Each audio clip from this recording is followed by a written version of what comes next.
Hi and welcome to another 69 seconds of meat.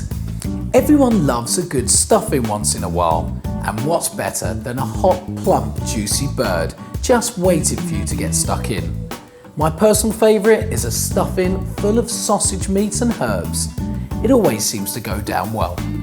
Before you begin, you want to gently open her cavity with your fingers.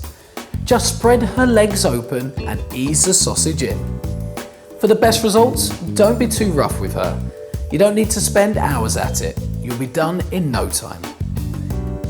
Afterwards, you want to tie her legs together to make sure the good stuff stays inside.